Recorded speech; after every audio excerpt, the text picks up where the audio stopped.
President, to the board members, to all of you. Such a blessing to be here this evening. Let me share with you some great things are happening. There's a shift taking place at Pontiac High School. It's a slow shift, but it's happening.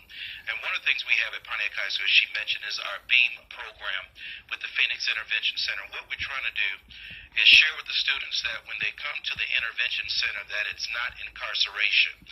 It's not in-school suspension. We're trying to change the mentality of the students thinking that when they come to the intervention center that they are in trouble or they're serving time. That's the terms that they've been using lately, and we don't want them to think of that nature. The B.E.A.M program is a community of the employees coming together in the building, a team coming together to address these different areas. The B is for behavior, with students who are, what we use is a student code of conduct, and any students that are violating those rules in the student code of conduct, that's where their administration is getting involved. And instead of suspensions, the students are able to see which one of those areas that they're breaking, and they are learning, okay, what better choices can they make, not to go home and be suspended, but they're going to be at the school, but they're going to write reports. When they come to the intervention center, they're actually reading that school code of conduct. They're reading what area that they violate. They have to write a reflection paper to explain, this is what I did, this is why I did it, and this is what I'm going to do to fix it. And they have to sign the bottom of it. It's a contract that they have to sign. In addition to finishing all of their assignments for all of their classes. With that contract, the students, if they repeat that, whatever that offense may be, they are directed back to that contract. Since we started the contract program, the numbers of repeated offenses in the Phoenix Intervention Center has gone down at least 45%. We've probably had maybe, so far this year, I would say out of a roster of maybe 200 students, probably have maybe 72 that have repeated. Now, I know that may seem like a large number, but I remember when I first started this position, we had 398 students come to the Phoenix Intervention Center. Out of that 398, we had an average of maybe 300 that was repeating because it was new. And so every year the numbers are decreasing because these students are aware. Then we have the emotional.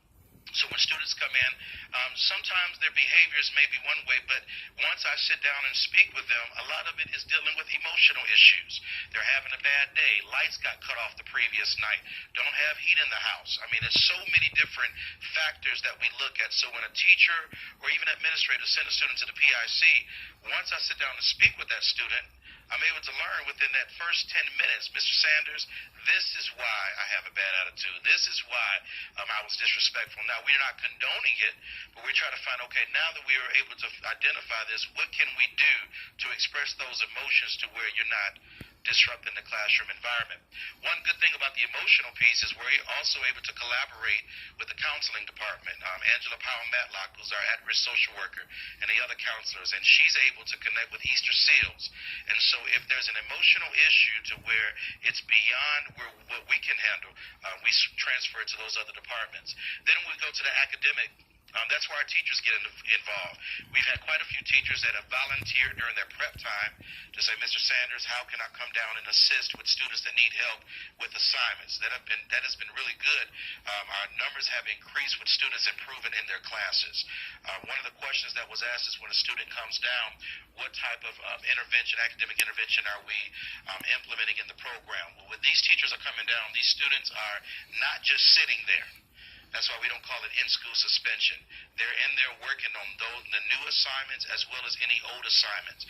The students are not allowed to leave the intervention center until all E's or all zeros are erased out of the system.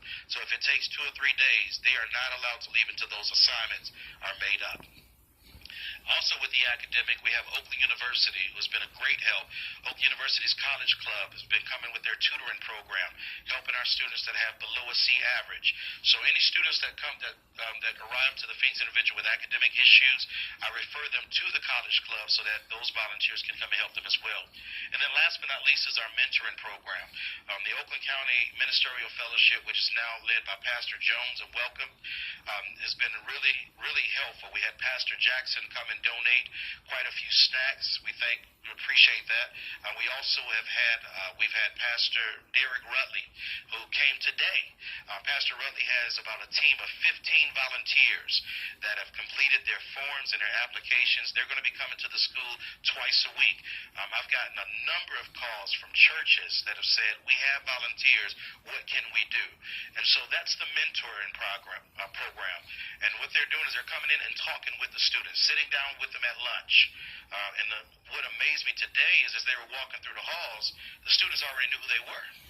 And so that presence in the building has helped with the mentoring. They were at one situation, a young lady who we thought had we thought it was an attitude issue. Her behavior was just on 10. But after she met with one of these volunteers and they talked for about 15 minutes, she was able to pull out of her that this young lady has been homeless for about 3 weeks.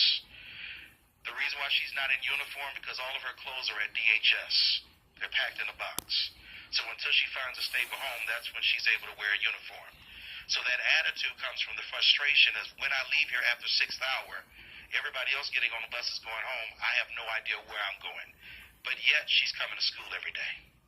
And that's the blessing. So when we put all these together, the outcome that has been is we've seen a decrease in our suspensions. There's been a decrease in repeated offenses.